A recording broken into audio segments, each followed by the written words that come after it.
On today's episode of Let's Talk FGO, raids, and more raids. It's all raids, don't stop about the raids. We have to leave this episode in like an hour to do more raids. Oh god, is it an actual hour? Not literally, but close. Oh, We no. may have faffed a little bit in the pre-show. Hi, I'm one of your hosts, Raidson, aka Omega. With me as always is Raid Lucky. Raid. Everyone, I hope you're enjoying Fate Grand Order, aka Eat and Breathe the Raid, but don't sleep. And while we here at Studio Omega like to bring you the latest in FGO's related news and memes, we will be talking about current and future events for both the JP and EM version of the game. So anyone not want spoilers should listen to Teacher. It will be on the test. It will be on the test. Alright, with that, Lucky's going to start rolling on stream. Oh yeah, See he's what I gonna get. do the stream. I'm gonna do the stream. Lucky's in stream, you should watch. Yeah. And you at home can watch if you are a gold or higher patron on our Discord. Alrighty. Oh yeah, so that's the intro, so now's the time to, speaking of our lovely patrons, go ahead and remind you that this episode is brought to you by our patrons like Iron Comic, Blacklist OG, Qua, Jeremy Vasquez, Kylie Denton, Nestor Flores, Rogue Robin, Shawnee P, some guy named Bob, Sotoson 0424, and VideoGamer75. And if you like what we do and want to see us do more, you should consider supporting us on Patreon. You can get access to episodes early and lots of other goodies, and it really helps us out. Thank you for your support, everybody. Thank you. Boom. SR Evency. Nice. Yes, very nice. Lock that shit. Well, so, real quicko, let's go ahead and take it, before we move on to this, because Lucky's making some achievements right now, maybe. Maybe. Let's go ahead and check in with everybody's favorite Kohai really, really fast. Mash, talk fast! Senpai! 起きてください. I really wish I had the wherewithal to, like, speed that up somehow, but I won't, because that'll probably make the recording weird. Anyway, hi everybody. Welcome to Wake the Fuck Up Senpai, regular second for pro tips. This one's more of not a game pro tip so much as a life pro tip. Mostly because I yelled it out randomly on stream last night, because Lucky streamed for like 8 hours. You should check it out. I'm a madman. It was FGO. Which means we made, well, also you made it a drinking game, but we hopefully made a lot of money then. Because I do my best. people try. They try to destroy you so hard. But, hey, so, here's how I phrased this. I believe in the chat while I was watching along. Was that you're probably gonna see some images or videos or whatever of people who think they're funny on the internet burning Sieg. And I just wanted to let you know, if you do that, you're not funny, and you are in fact an idiot, and you can, how did I put it? And you can, I think it was, fight me and quote me. I do remember the fight me and quote me bit. So yes, that is my official opinion. You are allowed to quote that to people, and if you disagree, fight me. And also, I will say this too. Also, don't do it because you think you're going to spite me. You're just going to double down and confirm my personal opinion that you are dumb and not funny. It's a bad goof. Don't do it. Get dumb. Lucky for his part, doesn't understand anyone who burns servants before they're NP5. Mhm. Just flat out. I don't understand it. Oh hey, Extella Link is on sale for $30 on the Switch. Y'all should go pick it up. It's great. Well, it's okay. Extella was great. Extella Link was okay. Gameplay-wise, Extella Link is better. Story-wise, it's very much a, 1.5. But you take the good with the bad. Okay, Lucky is still rolling. So I've we'll gotten move 2 into, event CEs.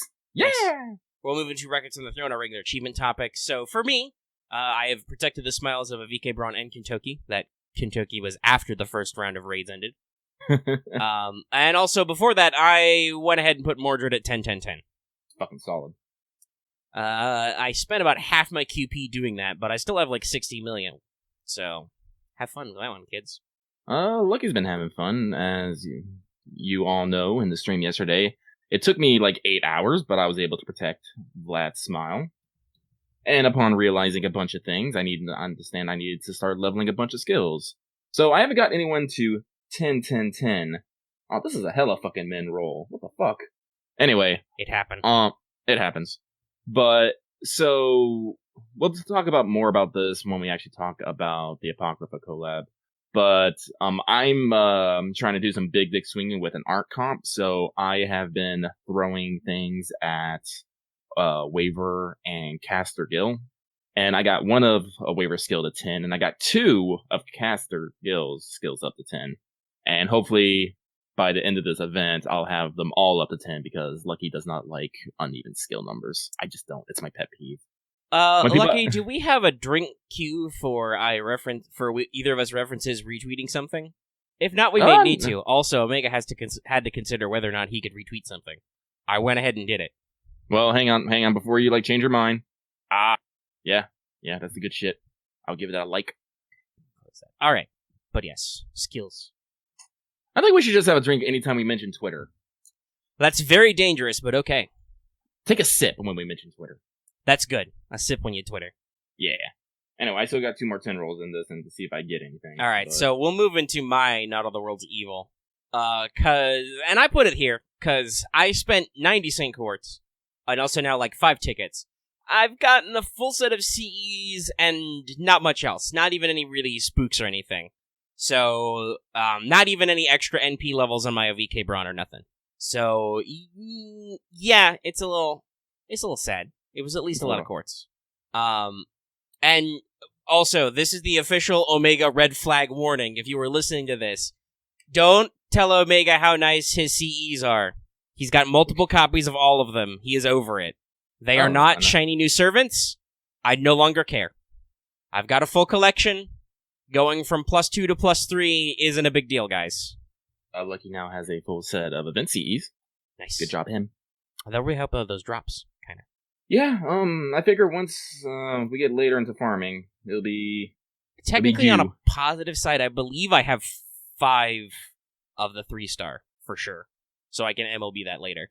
That's a lot of Hippogriff plushies, which is our new emote in the Discord because someone requested it. You've already done it? Nice. Yeah, it's a plushie. I was already going to do that in the... hide those everywhere in the thumbnail, but... But, okay, so...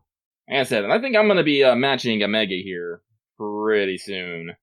Yeah, I still have 85 quartz left, but I didn't go whole hog because I'm I've already got my CEs. They're permanent. I shouldn't push it. I'll get tickets in the event, which so far have been nothing. I didn't, but the joke I thought to myself is, my Achilles seems shorter and more red-haired than normal. I gotta get one more tinple. But, there's also gonna be a Sherlock Manor right around the corner, and not too far in a month or so should be, new Gouda, so. Well, like as I tell people, I mostly want to throw down so I can get the event CEs, because both these boys are permanent, and frankly, I'm more excited about the Karna and Semiramis raid up that happens in a week. Mm-hmm. So that's what I'll probably actually just be spending money on. This, I just said, what do I have on hand? Do I feel comfortable with this? Yeah. Yeah, I'm fine with all that stuff. Mm. I don't know, if I have a weekly ticket and it's a Mordred raid up day, I might throw for an NP2, but otherwise I'm I got most of what I want. I'm pretty sure I'm going to be able to max limit break Moment of Bliss, though. Jesus fucking Christ. Yeah, that one's pretty... That's the 4-star Armacusa CE. That seems pretty frequent. I got 3 of those. Calm down, pretty boy. And I got a couple of the John CE. Alright, well, while Lucky's finishing up his roll, I will really quickly run you through. Did you finish your master missions? Yeah, I got nothing at the end. Whatever. Okay. So, same as Omega. Alright, so those master missions. You need to defeat 8 servants. You need to defeat 3 saber or berserker servants. You need to defeat 3 archer or lancer servants. You need to defeat 3 rider or assassin servants. You need to defeat 30 enemies, not servants. And you need to do 30 FP summons. So, do the raids. Well, you need to also not do the raids. You need to do the FP, and you need to do some of those dailies that are going on. So remember to do those things. Yes. But also, you should probably... No, yeah, Berserker and Archer are the other 2 categories, so... Well, those coming up soon. Well, it would have been passed by the time... Yeah, it'll be passed by the time this happened, but hopefully you got it out of the way then. So you should have got most of that stuff. This is just your reminder about the FP summons and the 30 enemies, really, probably. Past Lucky believes in you, future people. Alright. That only took 10 minutes. Let's go ahead and dip into the news real quick. News? It's pretty basic. Yeah, but... You wanna waha? Oh, my VK Brawn was not MP5. Now he is. You should probably sit up in this chair. I'm sitting up now. This is a real, sedate podcast. Listen. Raids. They took a lot of energy, y'all. I'm not lying. It was pretty feverish. But yes, the news. All right, I'll take the news. Yeah, there you go. Yep, I got it. So, over in North America, we have the Apocrypha Inheritance of Glory event running from 4/24 to 5/7. You needed to clear Olean to participate with a series of raids and smaller battles to get welfare, Sieg, and more. The summer banner is a raid up on new servants, Chirons, and Achilles, plus event CEs. If you want to know more, check out last week's episode, but you probably already did. It was popular. Yay. Over in JP, though, we got the news that the Golden Week event was delayed, but we are having a stream tonight, Friday the 24th. Yeah, so it will have already happened. I feel okay that we're totally going to get scooped, but they've already said they're not. The event won't be happening right away in Golden Week, and they are delaying their big game update too, so I'm assuming this is going to be what will be in those events, but they're still not for a while. Yeah, I'm expecting a CM. Probably. Yeah, it's at like 6 a.m. my time, so no. I'll watch the stream archive. I will be dead. Yes, we should mention you streamed for 8 hours and then did not sleep. You have done both of the first raid schedules. Yeah. Whereas Omega was up, rolled all his rolls, was slightly upset, finished his support setup and did the story, and I got 3 raid runs in before I was like, okay, it's 5:30 in the morning, I want to sleep. Which worked out perfectly because by the time I was up and at him again, it was just in time for second raid time. Now it sounds like we're in Apoc First Impressions in Free Talk. Yeah. And we say talk, but no talk time right now. Yes, that is my only note. Normally we put little notes about stuff we like about the event story or the event structure or whatever. Literally, I just wrote in all caps, no talk time raid now. And Lucky was just like, no, that's fair. That's all we need. Cause holy shit. So, some people, let me tell you, so maintenance ended at 1 a.m. Pacific Standard Time. Mm-hmm. Yes, maintenance ended on time. Both updates were in the store before it went. Mm-hmm. So it was promptly on time after 4 hours of maintenance ended. Yes. The first round of raids lasted 4 hours. It was around 5 a.m. that they petered out.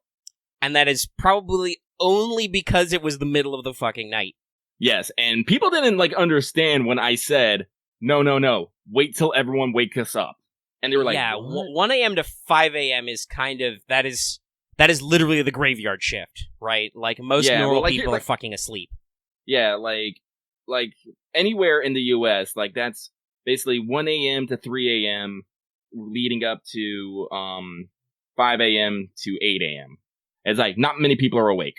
So, yeah, our first raid was pretty slow. As I said, but it was also kind of a fumble because people were trying to figure out their setups and get it running, so it took a little minute for everyone to get steam. But then, noon.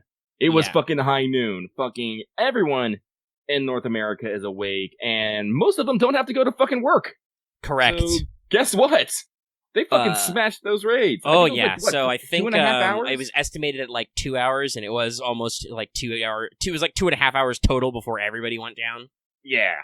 I think Braun totally went down at 2 hours. Oh, yeah. No, VK Braun went down like clockwork. He was... I assume that's because he was the bronze mat. So, the bronze currency. So most people were probably just doing them in order. He disappeared. He vanished. Yeah. And our Discord was just mechanical, almost. Just people figuring out strats, saying sharing setups, moving supports around, and just sharing. Hey, what are you doing? It's I'm at this many coins. I've just gotten this drop. Mm-hmm. Here's my setup. Oh, actually, I probably should have put that in my my Achievos. That was a good thing. I got a coin drop. I got an extra coin CE drop. Oh, that's good. I think they have the 5th one actually. The 5th one is in the point ladder, but you can also get it as a drop, so that's cool. Yeah. Yeah, so I'll have extra good coin time. Good coins. Good coin time.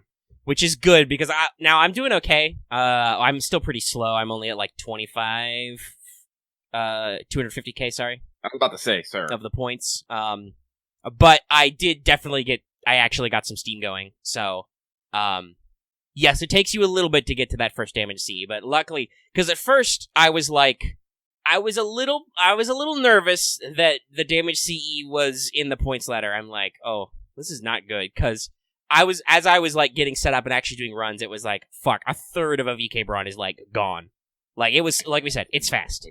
But luckily with kind of talking with people and seeing what they were doing, I was able to like, at first I was like, okay, I'll do the fun thing. I'll get my units in here.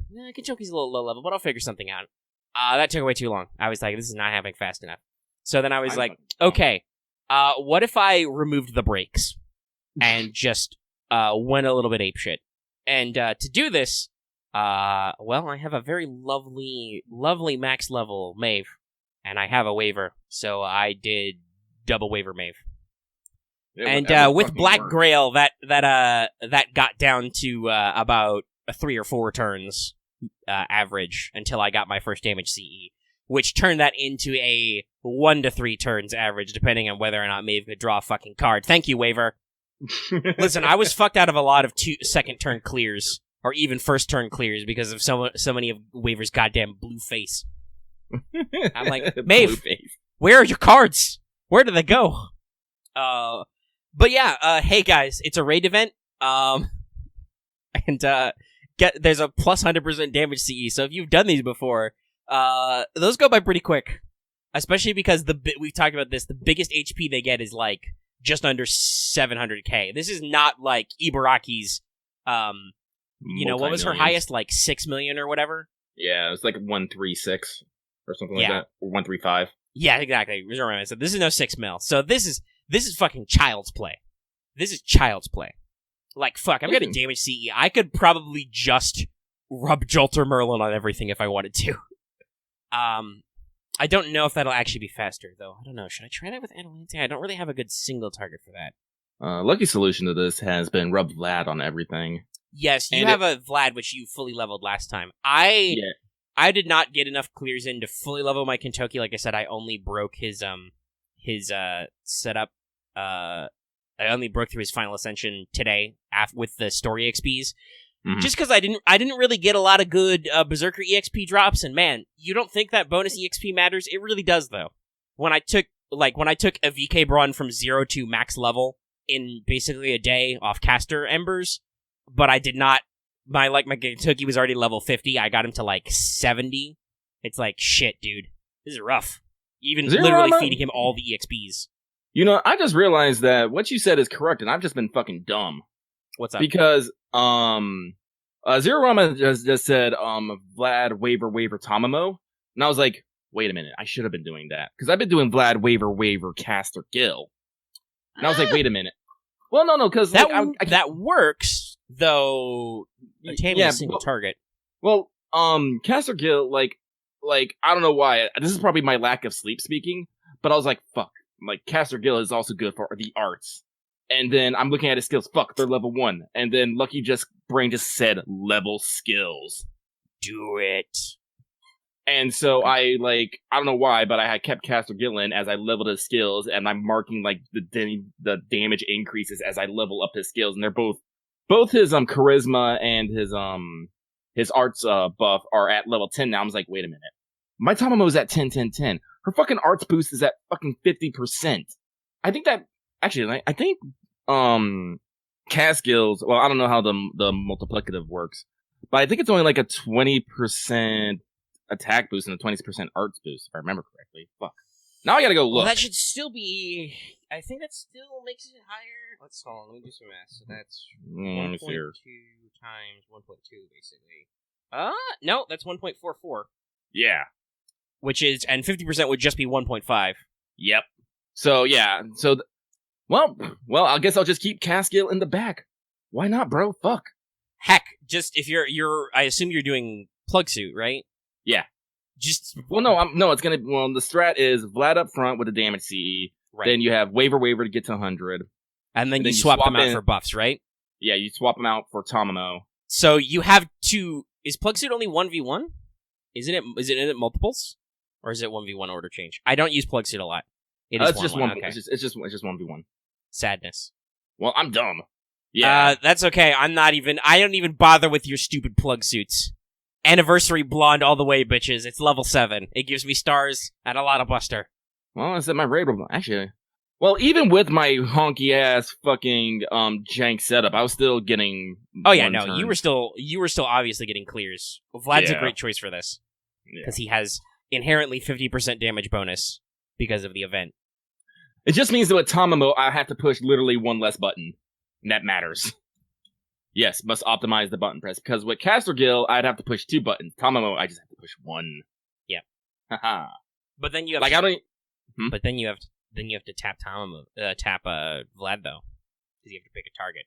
Yeah. Oh shoot! You're right. Damn it. No, but well, I'd rather have my. It's better. I'd rather have my fluff anyway. We have. I believe we're gonna get like slightly bigger HPs on some of these guys. I don't know. Anyway, it doesn't matter. You're doing good. Doing good. Everyone's doing good. But yeah, my strat for the two casters was Shit, I'm gonna set that up now. Like I said, it was double Waver Mave, and it was just hi, please die. By the way, so in case you don't know why we're using double Waver, if you're like not thinking about it or you're still half asleep, so between his 3 skills, 1 Waver gets you to 50% battery on 1 character, plus also damage plus an attack up and all that stuff.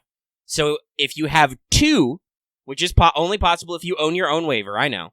It's very elitist, but it's also been like almost 3 years, so literally the only SSR caster at launch. But if you do 2 of them, you can literally go from 0% to 100%, which is good because the damage CE has no starting NP whatsoever. It hurts me inside. It's a little rough, yeah. It's the Jean CE, the gold currency one, which gives you starting NP. Mm-hmm.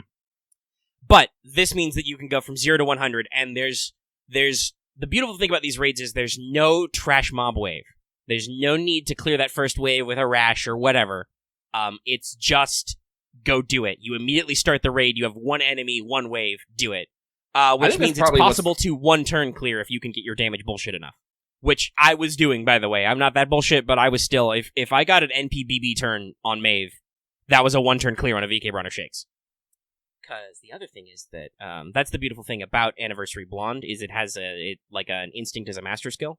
Mm-hmm. So you can get like 15 stars. Maeve is a writer, so she gets all the stars. And 2 of Waver's battery skills are a large crit buff also, so I think I did like 200k on a single crit on Maeve once. Oh, I should put the damn C on my actual Vlad. But the event do goo. It do goo. Now we've got some interesting. So we basically did the whole countdown, right? Like it was, like I think I saw one of the lowest numbers on a VK Braun. I saw 127. I think somebody said they saw like 26 or something. Like not Jesus. 126, 26. But they go by fast. Now, also, a beautiful thing is if you hit 0 in the middle of a battle, you are not kicked out. Thank God. You can still finish your run. And that also counts if you start loading before the number officially hits 0. So you can... We were able... I think with every raid, I was able to get 1 extra run in. Which is good, because I think I did Jack only like 1 time, and that was bad. That was not a good run. I had no time to think, because Shakes was down, a VK Braum was down like an hour ago, and so it was like, there's no time, Jack is going to fucking die. So I literally just pulled out Maeve and put in Shiba, which is not as good, because she's Arts Buster, so it did not work out as good. When Jack comes back, I'm going to have to think about how I'm going to do that. Probably with my Kentucky now, because I gave him some levels and some skill ups. But still, it's, yeah. The raids we've got upcoming for us... Oh, Jack doesn't come back? Weird. Well, whatever. I gotta be a Semiramis then anyway. I need plans for assassins. This is the universal problem with assassins, right? Right. But, anyway. So, the raids that are upcoming for us are Atalante, Spartacus, and Fran. So, 2 Zerkers, which will be easy. You can use anybody. Oh, I could use Melt. That's right. I have a level 90 Melt. That's how I bully assassins. That's right. I remember now. That's what I do. Well, so my brain for the time leading up to this event was thinking about bonus servants. But then I was like, oh wait, I don't have time for that shit. I'd love to cruise control this and like do it with the fun characters who have the bonuses, but you really don't have time to faff around with these raids. They're gonna leave. So yeah, Melt with the damage CE, you'll do fine. Now that is also the beautiful thing of having the damage CE is you can give any character plus 100%, you know? Yep. So, and if you max limit break it, that's plus 200%. So that's when you get your, like, super bullshit high-speed low-drag strats. Like, not even one turn, but I bet if I had 200% on Maeve, I could probably one hit with her NP, have Ikebron Shakes. Yeah, I went with Maeve rather than Lucia, because at first I was going to be like, Ikebron, I'm getting tired of your shit, I'm going to suplex you. Then I was like, wait, you have a penis. I have a unit for this. Maeve, destroy this man. Destroy his penis. With Maeve Kick and Maeve Beam. And Maeve I'm Cheese. also still have her in her warden costume, so. And I leveled the shit out of Queen's Discipline for maximum extra attack. But yeah, so for the Berserkers, I'm probably just going to use a Berserker, or I have an Abby. I could just give Abby the damage CE. I could just fuck their shit up. Oh, you're right. That's also true. I do have Jolter. I should make sure to put my damage CE on Jolter in my setup in case anybody wants that one. So that'll blow that guy up. Blow all them up. But I'm gonna have to do some runs on Atalante because that's the gold currency drop, and I need the final couple coin CEs out of the store, so I can keep getting coin time, coin goo. I'm not sure what I'm gonna do about that. I think I'm just gonna try and bullshit with, oh wait, no, she's not divine, so that won't work. Well, my Temelancer is NP3, I guess. I can do raw damage numbers. They won't have to be multiplicative, though. Well, she does have a self buff. Yeah. I mean, I need the mats that Fran's gonna drop more, but that's not really worth it. Not even with the bonuses. Switching to Jack. That's not goo class advantage. I can do way more damage with a Lancer in there. Yeah, I'll try Tama and see if that works. Tama double waver or something. Didn't you get a Karna? I did, but Karna's AoE. Oh, that's right. Fuck. I don't know if even with all his steroids he's gonna do enough damage to do that fast enough. Because his special thing is he does bonus damage versus divine, but Atalante is not. Ah, that's right. We were talking about that earlier. What makes you think I give Vlad? a fuck about extra Vlad? Oh, that's right. What makes you think that he is in a state to be used? Yes, she is neutral evil, but remember, that guy came on a banner that involved Cleopatra, and I think I have more than one of him, so... The salt. He's in a corner. Yeah, that's expecting him to be in a really good position, which he is not. That's like, oh shit, dude, do you have your Fion leveled? No? No, I do not. He is in the very bottom. I also have Enkidu, I guess. That's still divine, but he's single target at least. Oh, I'll try a combo. I have some good Lancers, it's just, they're unfortunately not 100% set up for Atalante's stuff. Well, yeah, Axe, you ran out of new units to level, so you literally had to... Yeah, I should have some time to figure it out, because I'm literally just doing it for the few runs until I can get the gold currency and get the CEs that I need to... Then I can basically focus on mats or whatever I want, right? Whatever's... Once you have all the copies of the CE from the store, you can probably focus on whatever mats you need, or just whatever raid is easiest to get your coins. That'll probably be the logic that I will follow. Sounds solid to me. So, Lucky, what do you think you need to hit up from those next set of raids that have already happened? Well, as I said, I've made the commitment, so now I gotta try and finish up Caster Gil, Waver, and Vlad, or at least get them to respectable skill numbers. So I definitely need to hit. In the next round, I think it's Atalante for feathers. Oh, and... Despair just posted it in Let's Talk FGO. You did? Yeah. Whoop. At the very bottom. Yeah. Atalante for feathers and Spartacus for claws. So, because I was dumb and I did not farm as... Like, I know this is our impressions of fucking Apocrypha, but I tried to get into farming Go West, like, with 3 days left, and I just couldn't do it. No, I didn't do great. Like, I could have got more skill gems that I really wanted, but I just didn't. I didn't want to farm that event anymore. Like, and it kills me because there was feathers in there, which Waver needs, like, right meow, and I'm like, God damn it, Lucky. Yeah, well, also, here's the thing. The Apocrypha event is great because all you need to do all your farming is just do raids, right? Yeah. You get a shitload of QP, you get a shitload of drops. Like, there's one enemy and they drop, like, 15, 20 things, right? It's crazy. They drop mats, they drop currency, they drop fucking statues. You can get CE drops this way, and just, it's all you need to do is just farm those, raids. Like, I could be doing free quests right now, I'm literally not, because I'm letting my phone charge. Like, I used, like, 50% of the battery, and I'm like, my phone's gonna charge in between raids, that's what I'm gonna do. as I'm double fisting apples,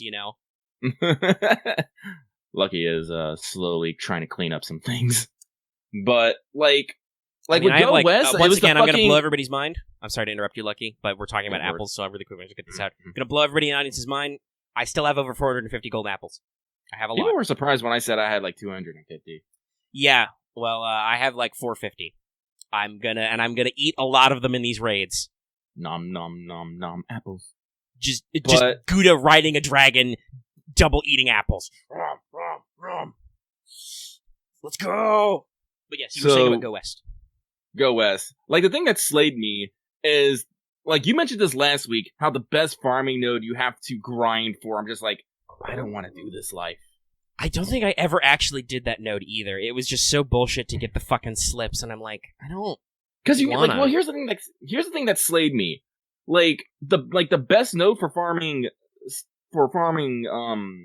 the slips, unless you had mad bonuses, like you're probably only getting like an average like 30, like 20 to 30 a run. So you have to run it like 3 or 4 times just to run the best node once. I'm all like, this is not action economy efficient. No. And then I was looking at like the other nodes to farm, and I'm all like, I'm getting nothing on these goddamn drops. Yeah, Go West was bad, and it should feel bad. It really should feel bad. Big Titty Monk, I love you, but your event sucks. Honestly, if we want to talk about the meta context, the reason for that is probably because it was originally a trial quest, but I guess they wrote too much material, or they thought it was so funny that they were like, oh, we can make this a full event, and it really kind of shows because it's a very chaotically organized event. Yeah. Like, it's got too much shit going on. It sounds very much like they came up with it very fast, and they did not necessarily test it all out. Because, let's be real, what is it like?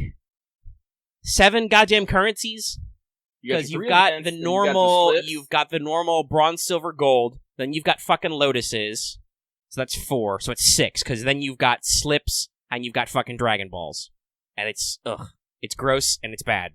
And it was even worse in the original version where they did not overlap. Yes, exactly. Meanwhile, Apoc is like, hey, so here's a raid. You can fight this boss like, oh, well, the rest of the world's going to kick its teeth in before you get like 20 to 30, but you can do 20 to 30 runs on this boss. It's a single enemy, one wave, same class. Here's a damage bonus. Here's a shitload of drops.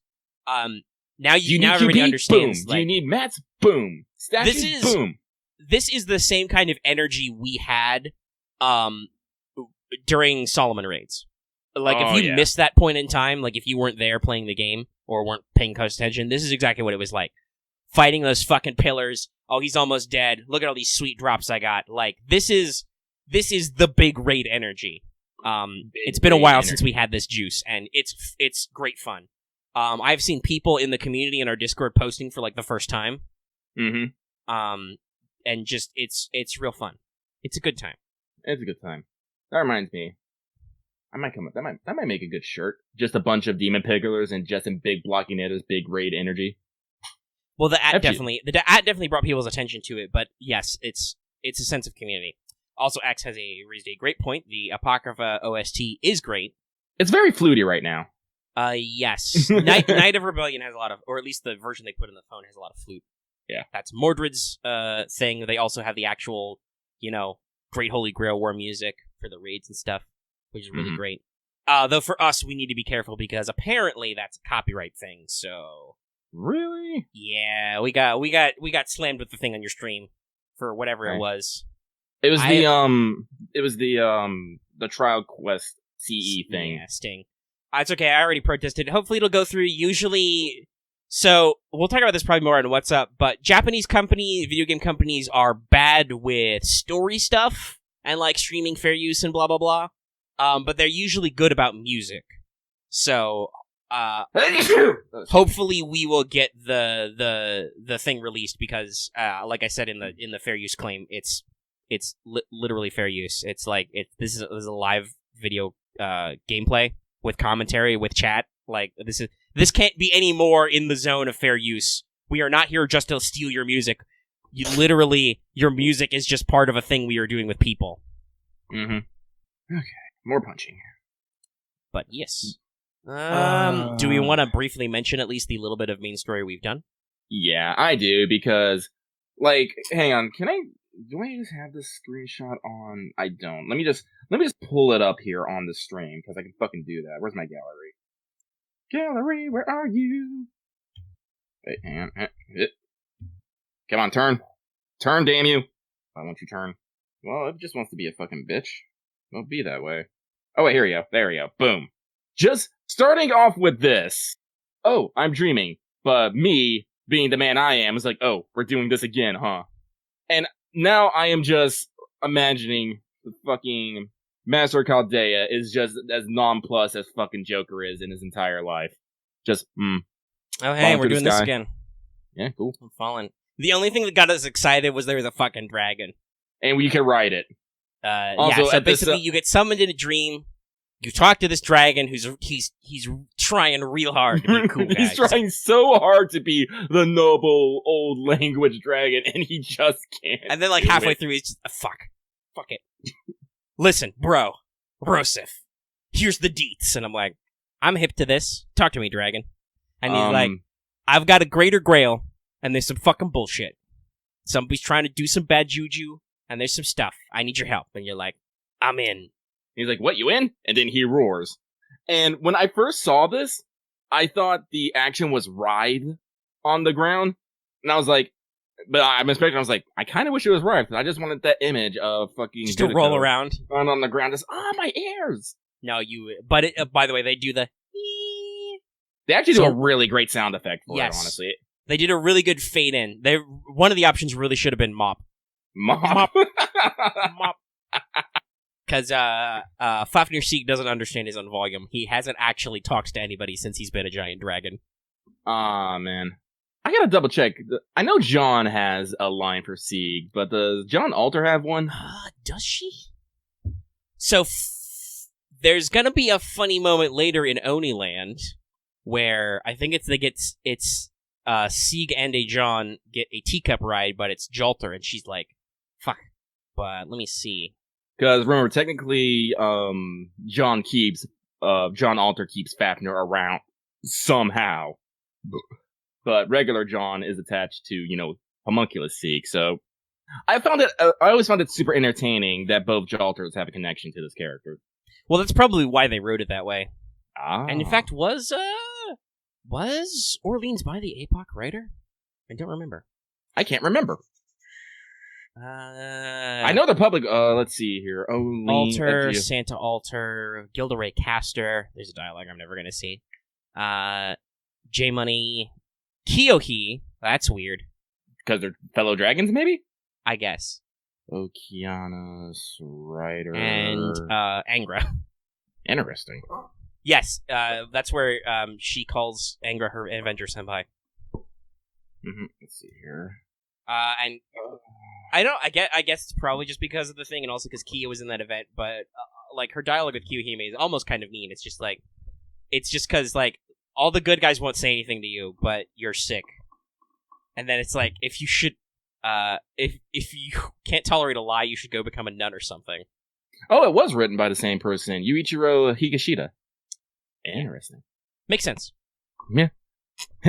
Higashida was just all like, I'm gonna make a reference. Jokes! Deepest lore. But, so, Sieg is such a dork, and I love him. Yes. He's trying really hard, guys. He's trying really hard to be the big bad dragon. Not even the bad dragon, he just wants to be a big dragon. Because this is his life now.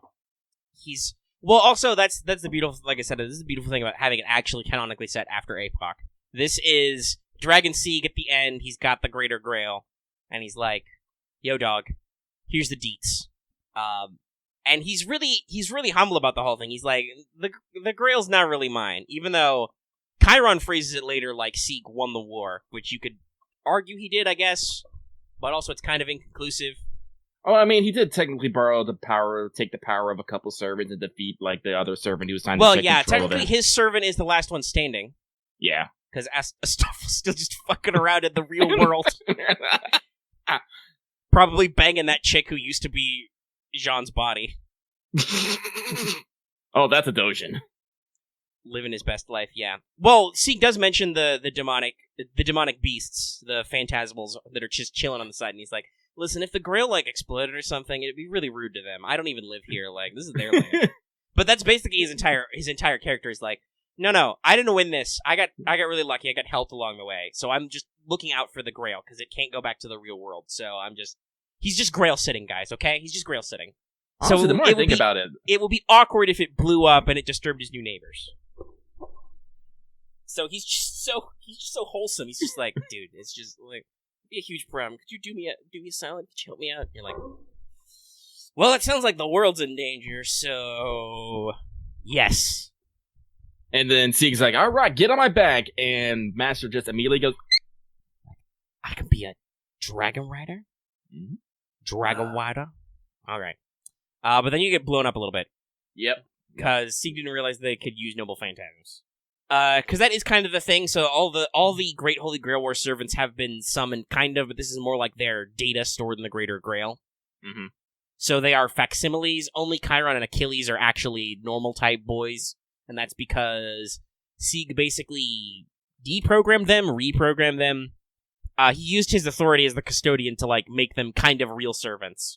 They don't actually remember the Great Holy Grail War. They just are servants who can do servant stuff. Probably reminds me of some Moonsail bullshit. It very much feels like that, right? Now that I think about it, it's a like, war inside the Grail framework. Yeah. All the rest are, Sieg specifically says they're more like zombies or mecha, which is cool. I love that he has he just has like almost like pop culture shoutouts. He must have read a couple of books while he was still alive and not a dragon. Because let me tell you, I'm pretty sure he's not reading anything fun on the reverse. Do hippogriffs have literature? Anyway, I don't know. He's on the reverse side of the world. Maybe he just flies over to fucking Merlin once in a while, and Merlin tells him shit. There's your fucking buddy cop sitcom.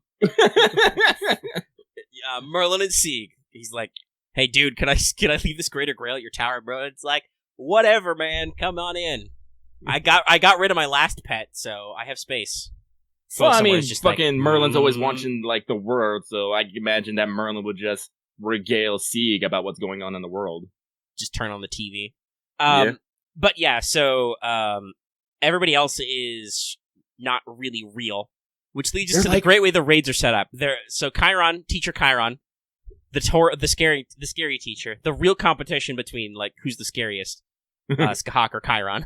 By the way, no, I'm not kidding. That's literally a thing. Like, I think they even have dialogue for each other. It's like they want to test whose teaching methods are better, which means that Achilles and Ku are gonna fucking die.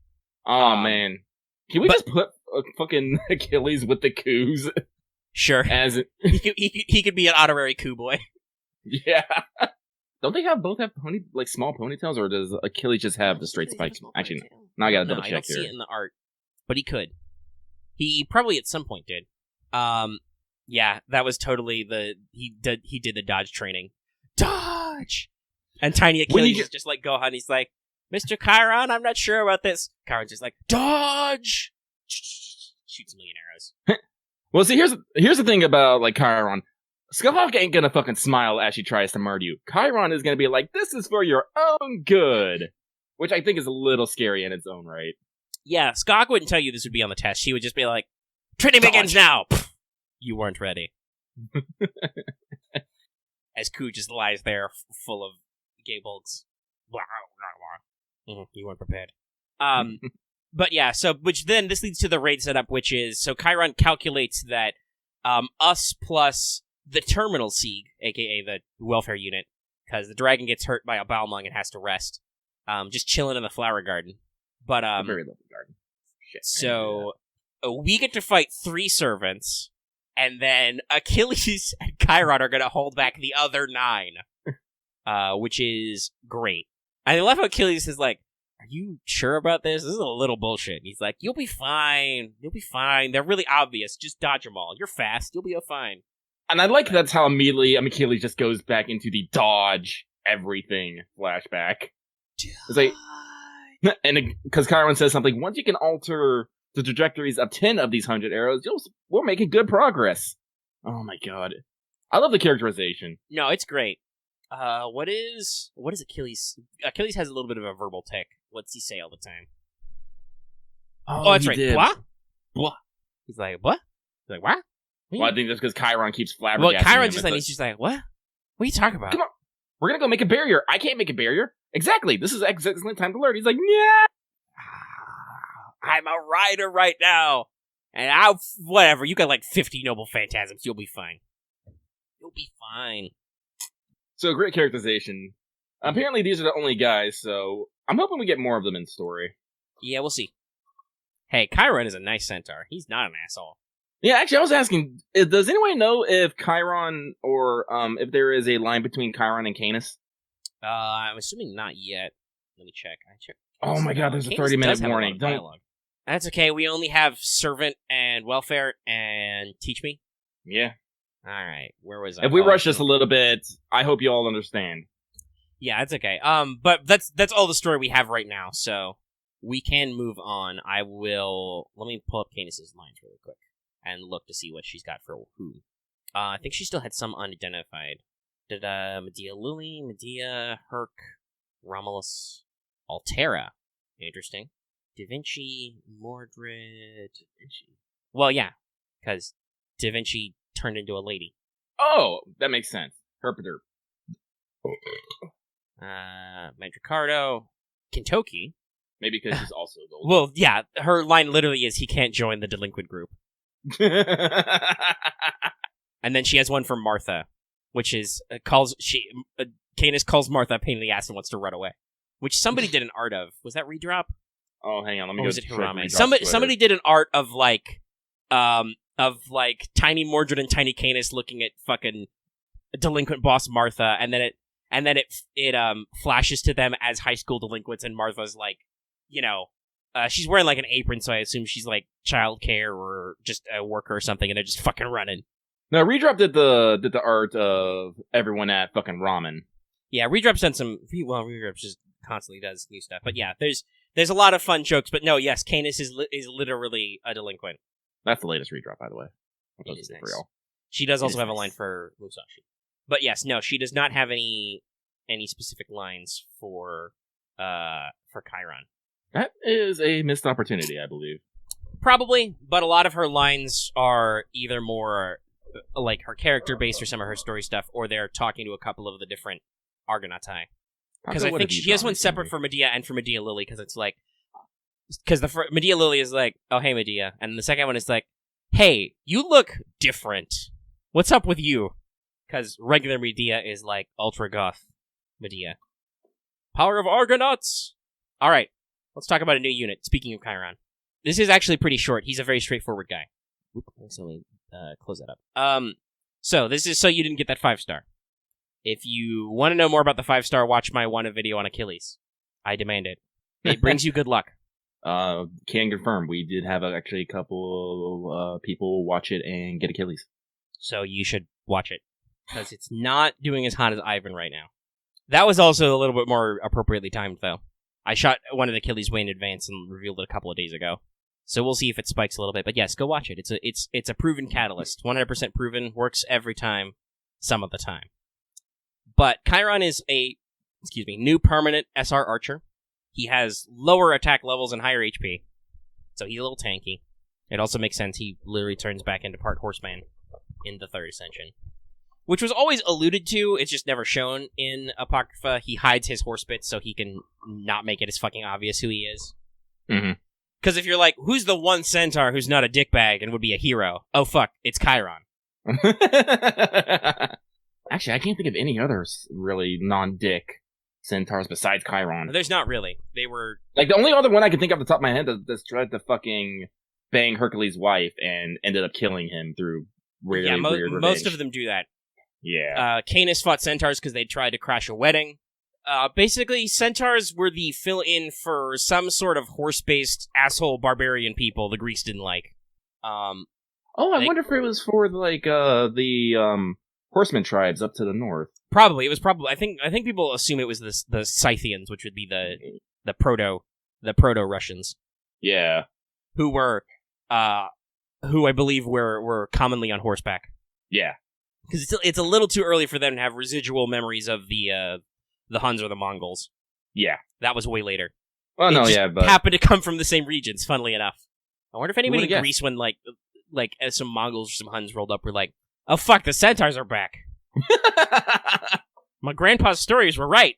Anyway, Chiron. And then they killed everyone.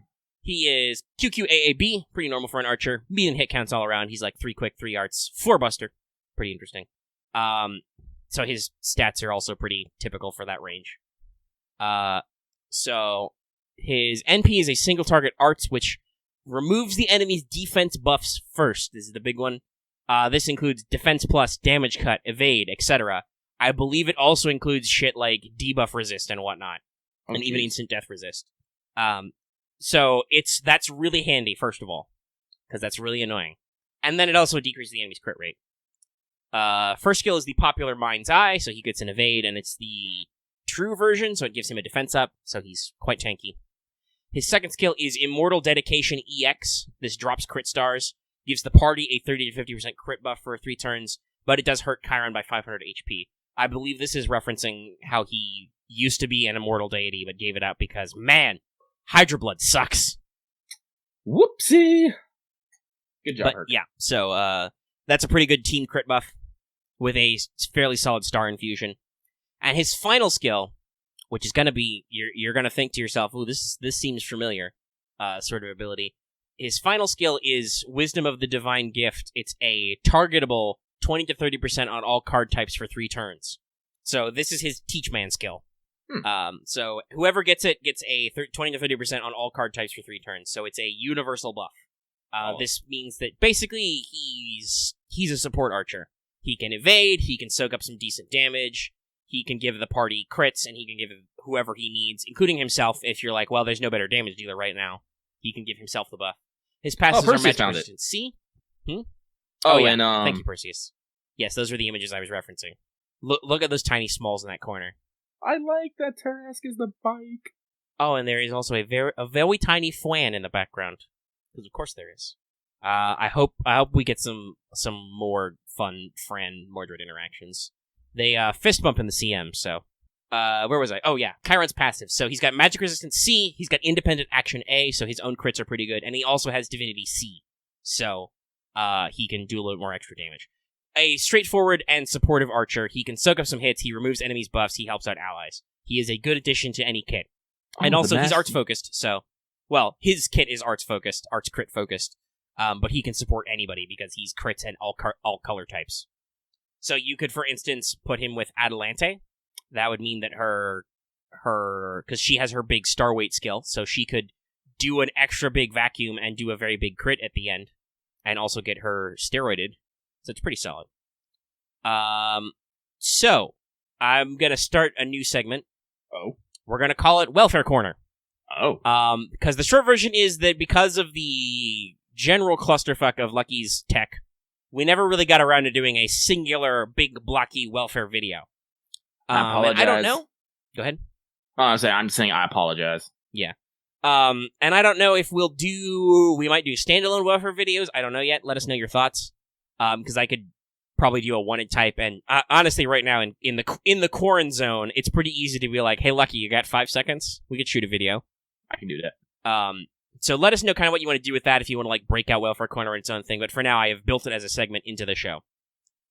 So if this is your first time hearing us talk about welfare units, if you've only been playing recently, or if you've been playing a while but you've never had anybody explain it to you, welfare is the term used by the community to categorize free event servants. So usually they are an SR, though we have had Bunyan as technically an event servant, so that can happen.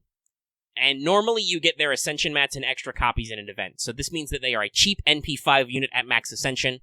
Later events will give Welfare's double EXPs during the event, so they get leveled up even faster. Kinda wish we had that right now, gonna be honest. Yeah. Because, man, silver EXPs do not go very far. No, they don't. So this means that Welfares are pretty vital to basic gameplay, especially if you are a pure free-to-play player. They are units that they're your big hitters, right? We've talked before about how, okay, free-to-play units are like 1 to 3 stars. You can get them in the FP gacha. Some of them are pretty good at what they do. You need a kind of decent spread. Ku is really good, for instance. Medea was your only offensive caster for a long time, unless you got really lucky. AoE farmers, that kind of stuff. low-level supports like Shakes, Leonidas, stuff like that. Mhm. Welfares are kind of your big brother to those units because they are, like I said, are usually SR rarity, which means they have SR quality stats, unless you're Saber Lily. Also, you can get them to NP5. Yeah, exactly. They are a free NP5, just like FP Gotcha Servants, which is very, very helpful for overcharge stuff and just for more damage stuff. That just really buffs up their effects. So, let's actually talk about Sieg. He is a caster, who's... It's funny. He's built kind of like a saber, but he's really a caster. Or he's claimed to be a caster, but he really functions like a saber. It's funny. Well, I'd say there's lore reasons for that, personally. Well, yeah, because he's a mini Siegfried, which is it's kind of almost too bad he can't be like a 3-star saber, and we could get like the Gil thing because we're gonna get Sigurd, who is 5 stars soon, and he's like the step older than Siegfried, because Siegfried it's is... it's a Pokemon. Pokemon of evolution. It is, because Sigurd is the Norse, prose and poetic figure. Siegfried is the Germanic subject of plays, and then Sieg is that guy who has Siegfried's heart and can do dragon stuff. Anyway. But he's relatively low on the HP attack scale. Both his attack and HP are kind of low, though I think his HP is massaged a little by some things. But that's where most welfare casters we've gotten so far, which is Iris Veal, who has a rerun coming up this year, and Cass Liz, who you have missed completely if you don't have her, but that's okay. While she's cute as a unit, she's not that important. If you're going to compare the two, you're probably going to find more use out of Sieg than Cass Liz. Gonna be honest. Because he has a quick arts buster deck, like a saber, and has hit counts, which Cass Liz really doesn't. She really does not. I think all of her cards are like 1 hit, except her extra. It's kind of bad. They're not super high, so his NP gain is still pretty good, but he has like 2 and 3 hits on his cards. His NP is an arts AoE, so it's arts, it has a couple hits. Its first effect is that it lowers the enemy's defense by 20%, which gets better with overcharge, I think to a maximum of like 30. So the important thing here is that means that he can NPAA chain, which can be a very big deal. And also it slaps on that defense lower, which, is important. His first skill gives him 20 to 30% more NP gain for 3 turns. So that's pretty good, right? He's already got a very high NP gain. This gets it even higher for 3 turns. And it also gives him 1k to 2k more max HP for 3 turns. So that's what I said. His HP number is low because he's got a skill you're going to be using a lot, which gives him like 2k free HP. And again, as a reminder for people, in case you haven't covered how extra max HP works, not only does your HP amount bar go up to that level, but also you gain that much HP too. So it functions as a heal as well. Multi-purpose skill. His second skill is Magecraft C+. It gives him 1 turn of, it's weird, 22% to 36% arts. But this is his NP steroid. At max level, it's over 35% arts for 1 turn. That's okay. It's not the bestest, but it's okay. It would be better if it was a straight-up blue mana burst, but, he's already got some inherents and stuff. Yes, this is the thing that starts the strats. And then, here's the big one. His third skill, first of all, it's a 50 to 100% extra damage to dragon trait enemies for 1 turn. And it is also a 20 to 30% NP battery instantly with only a 5-turn cooldown at its minimum number. So without doing anything, he can K-scope, and if you take it all the way to level 10, he can do this every 5 turns.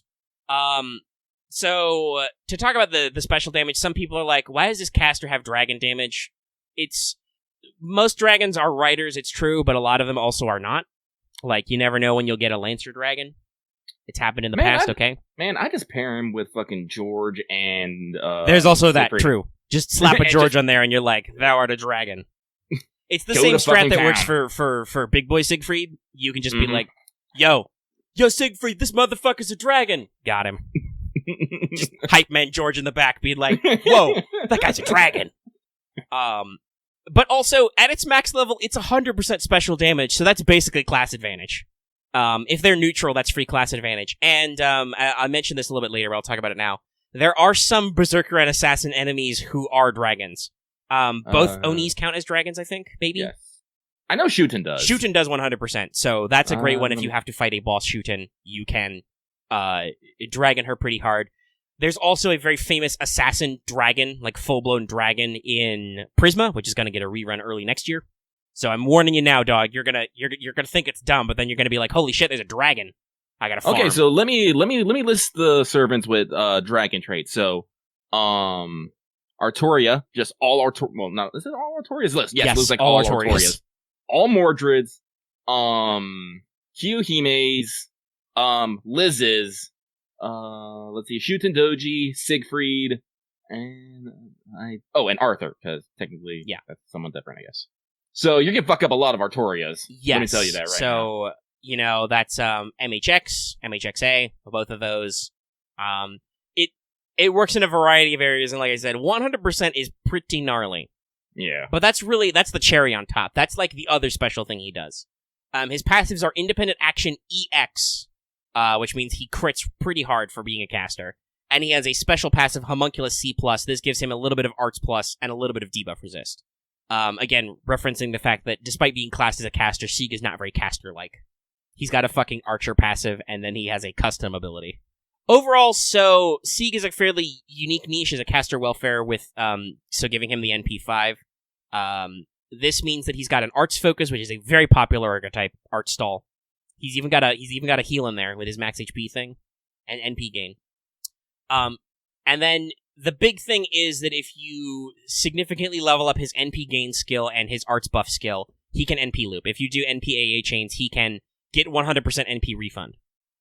Which means you can back-to-back. If you're fighting one wave of enemies, this means he can stack multiple defense downs. If you're not, he can just do 3-turn farming on his own, maybe, if you give him enough extra juice. Like, it takes a little bit of finagling to get there, but it really, really slaps, right? Like, it can be pretty fun to go back-to-back NP. And then, of course, as an addition, he can slap very hard on dragon bosses. And he has that 20 to 30% battery, so you can slap a K-scope on him immediately. Turn 1, I can NP, and possibly, if your skills are leveled right and you have the right support setup, he can turn it around and NP again. That's pretty brutal. This means that he will be very fast at farming certain enemies.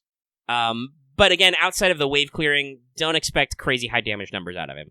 That's not really what Sieg is for. Sieg is a focused welfare that is like, you want to farm fast? Use this. It'll take care of it. And then he has special things he can do on certain bosses and stuff. Like, basically for event farming, right? Because a lot of event farming can be like, oh, final wave. If you get, like, Shuten and a couple of assassin ads, you can be like, well, I've got a guy for this. And that's basically our welfare corner. What you got, Lucky? By the way, I forgot to mention this. Best thing about this fucking event, Alstofo's in the fucking shop. Oh, yes, that's right. This is good Sid for Lucky. Ah, you're back? Do you want to eat? You want a bath? Or do you want to exchange? That's hilarious because obviously this... Well, it wasn't exactly when it came out, but this event was fairly shortly after we started doing Let's Talk FGO.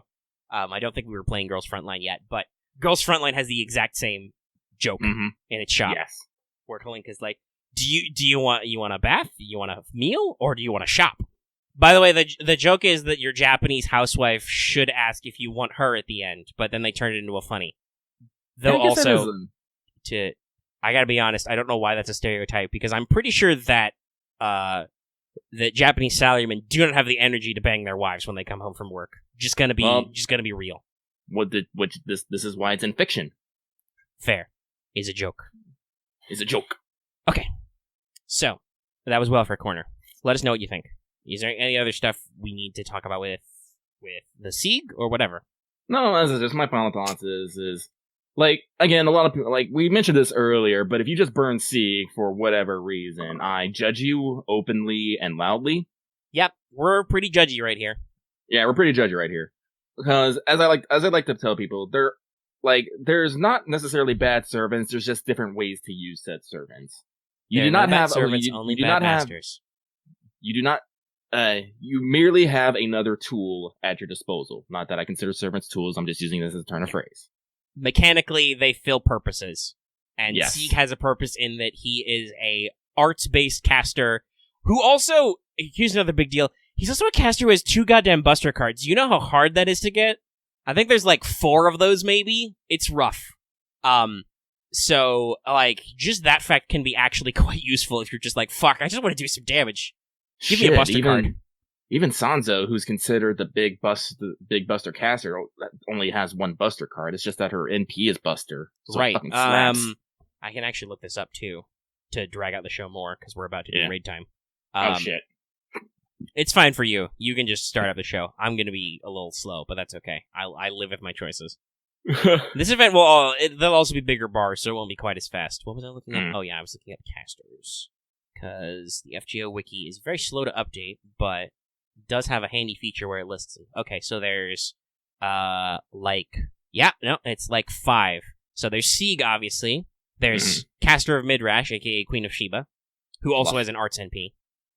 That's Summer Nero's thing, is that she has Arts Buster with a Buster AoE NP.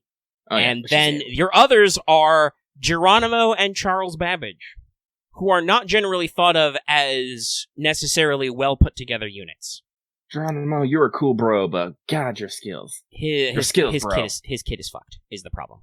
He needs 6 command cards so he can have a second quick card in there. And that might make it more useful. Babbage is okay, he's just very uninspired, sadly. You can't say no to the fact that he's got a basic NP gain, a basic NP strength, and a fairly decent self-attack buff. It's like 40% attack up and 1 turn invincible, right? Mm-hmm. And he's got an AoE buster. It's just not... He's not super flashy, unfortunately. He's safe. Whereas, again, talking about Sieg, he does basic work, but also he has some flair, right? He has a couple of tricks up his sleeve in addition to just, I'm just gonna charge at my NP and fire my Dragon Laser.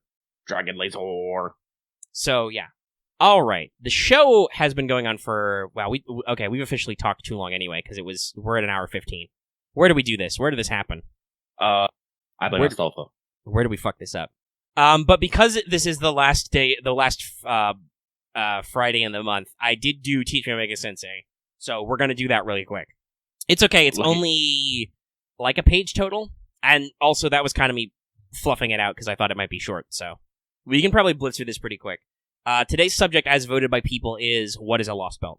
And to answer that question shortly, Lostbelts are kind of the defining principle or mechanic of Part 2, much like how singularities were kind of the big deal of Part 1. So, as deduced by Sherlock in Lostbelt 1, slight Lostbelt 1 spoilers, I guess, but, you probably should have left before I started explaining a Lostbelt. So, the primary difference between a singularity and a Lostbelt is that the singularity is basically a single pivotal point in history. It's a closed point, it's a single time of change. Gaetia is specifically trying to fuck up London at the apex of the British Empire. He's trying to fuck up Babylon at the start of civilization, right? It's very focused. A Lostbelt is that singularity stretched over a period till it reaches the present. A single change that continues through history to form an alternate timeline. So that is why it is a lost belt. Well, that's why it's a belt anyway. Why these histories are lost belts, the Japanese term, by the way, is ibuntai, though they say lost belt in English a lot, but literally belt of strange stories, is because, as we covered in a different Teach Me, which we are not going over again, that would take too long, any world which stagnates or dead ends is normally pruned from the giant time tree, because maintaining all possibilities of history is too much energy. So, any world which reaches a point where it will no longer advance, either because advancing is no longer possible or it gets too advanced, it's too far in the future, is a time that greater human history will prune it away. It's too different from the I don't remember what the term was, but basically there's a trunk. That's all the normal-ass timelines. They're roughly similar. Like, on a global scale, the difference between, Fate, Unlimited Blade Works, and Heaven's Feel is not great enough to be like, oh shit, those are different timelines, right? Those are all relatively similar. This is referenced parallel. Yeah, they're parallel worlds. This is referenced frequently in how Lostbelts are considered the losers of history, and greater human history is the winner. The Lostbelts were all pruned because something happened in them and they went weird. Yeah, they're yelling about go time. It's happening right now, live on camera. I'm smashing the button and it's not letting me in, so I gotta go push. It's probably too many people trying to log back in. I'm not even gonna bother getting my phone right now. I'll let it charge this extra couple minutes. Where was I? Oh yes. Okay. So normally, the mechanics of the greater cosmos would discard a Lostbelt. Just, that's the whole purpose of the pruning mechanic. It would just get rid of it. This is where our buddy, the alien god, and the trees of fantasy come in. So, after destroying mankind in the present, the alien god has flattened out the surface of the world to be a white sheet. This is a big metaphorical thing, kind of like the reverse side and shit. Like, literally, Siegfried talks about this. He talks about the texture and stuff. That was a good explosion. The flattening the world and making it a clean slate is metaphorical and also literal. Anyway, the alien god planted its fantasy trees, or trees of emptiness, on the surface. They are physically planted on the surface, they were created by the alien god, and they allow the Lostbelts to grow and exist. If they are destroyed, human order reasserts itself and the Lostbelt goes back to being pruned, as seen at the end of Lostbelt 1. So, normally, a tree should give special authorities to the Lostbelt king, and it should also physically expand the territory of the Lostbelt along the Earth's surface. Mm-hmm. When two Lostbelts touch, they are supposed to conflict, and the winner will absorb the energy from the loser and grow stronger until only one is left. It will replace the old human order with a new age of gods, which will be an environment suitable for the alien god. I believe they're I don't know if it's physically, but like the trees are supposed to basically fight, and then the tree growing the winner Lostbelt will get stronger. I also said normally about the expansion and the special authority because we haven't actually seen this yet in story. That's just what's supposed to happen. In Lostbelt 1, the Lostbelt king is taking a nap most of the time, so that Lostbelt is fairly static. As noted above, if the tree is destroyed, the Lostbelt reverts. They are supposed to be very tough, though. Like, the alien priestess had to blow up the Russian tree. And obviously, they are quite large. They're very big, okay? Very, very big. That's why they're sometimes called cloud trees. They are also all named after galaxies. Our first one was Orochi. Mm-hmm. We'll see if more tree lore emerges, like, if we have to do a later update, which is like, what the fuck is a tree? We'll see if that happens. So, unlike singularities, which were basically cut off from time and space, like, nobody outside a singularity could fuck with a singularity except us because we time traveled, right?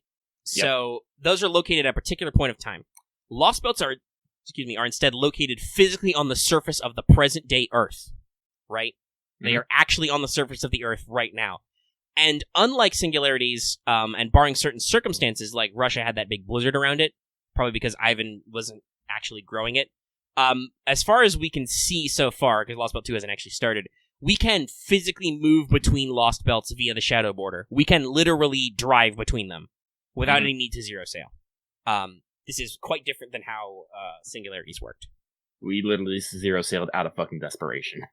Yeah, that was just a getaway because Antarctica was getting fucking overrun by those Oprinjki fuckers. But they're all dead. Good job, us. Never see them again. So everyone the date is dead. affixed to each Lostbelt is the day that the timeline split, and the Lostbelt became substantially different from Greater Human Order. Okay, that's not the time it is now, that's the time it was when shit got fucked up. The point of divergence. Yes, the point of divergence. Possibly with capitals. So since all the Lostbelts are in the present, this means we're doing all of this shit in real time, basically. Mm-hmm. And this is also how the Cryptors can call each other on their fucking Legion of Doom phone, and how they can possibly physically interact. Like, Wojaime literally tells Canis to pop over to Russia and say hi. And she does, right? That is something that did not happen in the singularities. Only the people who could do that were the ones who were summoned to them, other than when Merlin sort of summoned himself by running over from Avalon. But also he cheats. But in general, like, villains, like, Agatia could talk to the singularities, and he was able to basically appear via the Demon Pillar in London. But in general, he could not be like, and I'll send some guys from the other one to this other one. That's not how it worked. So each Lostbelt is assigned a difference depth value. This displays how much it is different from human history. This is kind of like the reverse of the human foundation value of part 1, right? Those were how important those locations were to human history. This is how fucking weird they are. I think Anastasia is like C? Maybe D? It's not very big. I can actually look this up really quick. Lostbelts. Difference depth D. Yeah, it's D. Lostbelt 2 will be difference depth B+, so it is significantly different. Lostbelt 3 bamboozled a lot of people. That's the one with Hinako, and she's like, whatever, dude. That's difference depth E, so that's pretty normal. But the later ones are a little weird. Lostbelt 5 is A+, Lostbelt 7 is A++. Lostbelt 6 confuses the shit out of it. It's different depths EX. We don't know what the fuck is going on there, but it's apparently pretty freaky.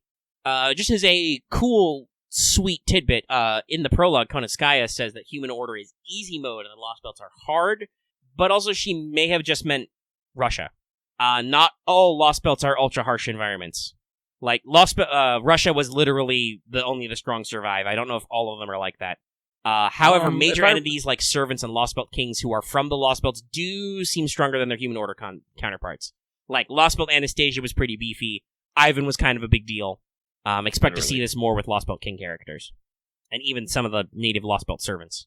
And, my final note is just, at this time, we don't know what exactly would happen if the Lostbelt were ended and a timeline took over. But presumably, the Tree of Fantasy would basically make the Lostbelt the new time axis, the new central point. And all versions of history not similar to it would be purged. Kind of like how in Extella, Archimedes was trying to fuck with the quantum time lock, and how Gatia wanted to also fuck with quantum time lock and like go back to before Human Order existed. This will basically retroactively supplant the timeline. And that is Lostbelts. Consider yourselves informed. Yeah. But it is good to cover some of these differences, because it is, like I said, it is obviously there are some key differences to how the mechanics were different from part 1. Like, I think to this day, there were still some people who were confused about the time thing on Lostbelts. Sorry, I'm laughing. Some men were just shook that Jack the Ripper was a small girl. Oh, yeah, that's right, because Chiron and Achilles don't don't remember the war, but we have met all these servants before, is the fun thing. Mm-hmm. And Sieg remembers them, so we get to have inside jokes. Yeah. But alright, so let's wrap the show, so I can go do raids and story. And also because the show is like almost an hour and a half long. People have probably already done like 5 or 6 raids. I'm like, I'm gonna enjoy this story though. Oh, sorry, they've got some stuff going on. Apparently there's some glitches. Oh no. Whoa, Robin, whoa. Rogue Robin has just said skip gang. Whoa. Well, shit, what was it? Who like that, Vesper? Shame. I'm not sitting next to you anymore. That's okay. We had a problem with that in Red Dragon Inn. I don't know what it was, if it was just so many lag people, but like, Loth was like crammed up right next to me on the table, and I kept like accidentally putting cards in his hand and shit, even after he was dead. My tokens would like fly across the room onto his board. I'm like, what the fuck is happening here? Oh my god. Actually, is Vesper? Oh, Vesper is listening. Now they are. I think they were asleep before. They might I already should talk to you about Yu-Gi-Oh! A little bit. I can't. It was nothing. That might have even been pre-show. I don't fucking know. What is time? We've been here too long. Lucky, let's get out of here. We gotta go raid. Time to raid! Raid time. Time raid. So, first off, that was Teach Omega-Sensei for this month. If you support us at the 5 and up level on Patreon, you can vote in the poll. The poll is new every month. Next month's poll will be, what is Magecraft/Thaumaturgy? What is a Divine Spirit? And this was suggested by one of our patrons. I'm calling it, what is the Nasu-verse? But basically, what's the list of all the shit that's actually been published by Type Moon and Nasu and stuff? Because there's actually a lot. And some of these are referenced, but some of these are not released in English in any form. So, I think it would be good to kind of like, I agree that it would be good to like go down the list of what was published when and what it's about, right? Just run down the basics and talk about the media. Oh man, that means we're gonna talk about notes. We'll mention notes, we'll mention fucking Witch Knight. Tsukihime. We'll mention all the shit. Tsukihime. We'll all mention of it. Fate. We'll have to actually unpack how many entries in Fate there are. It's a lot. But yeah, just like I said, we'll break down the list chronologically and then talk a little about what they are about, if you vote for that. Yeah. And that'd be fun. So, yeah. I think that's everything. So let's go ahead and get out of here. I'm ready. Okay. Hey everybody, if you're watching this on YouTube, be sure to give us a like if you liked it. If you have any comments, leave those in the comment section down below, or hit us up on our Discord. That link is, as always, in the description and on our channel page. People are yelling about raids right now. Literally, as you're listening, they're yelling about raids. I guarantee it. Unless you're in the, like, distant future, but whatever. If you're new here and haven't already, please subscribe to our channel. You can get all our latest videos, like Let's Talk FGO, like our podcast about everything What's Up, like our show Wanted, and all kinds of other stuff. And also, even if you're already subscribed, make sure to hit that bell for notifications so you always know when we post a new video and when we stream. So you can catch those sweet, sweet 8-hour lucky streams. Yeah. Alright. The only thing to mention is that we talked about it before, but consider supporting us on Patreon. You can get access to this episode in audio format early, as soon as it is done editing, for as little as $1 a month. At higher levels, you can vote in polls, you can listen to the show live, get shout-outs, all kinds of things. And it really helps us out, as we say. Thank you. All right, that's everything. Okay, next week, more Let's Talk FGO. We'll probably talk more about raids, if they even exist. We'll have seen whatever's in the stream for JP and all that stuff, and we'll come back at you, yelly and proud. We can be back at you, but for right now, raid bomb!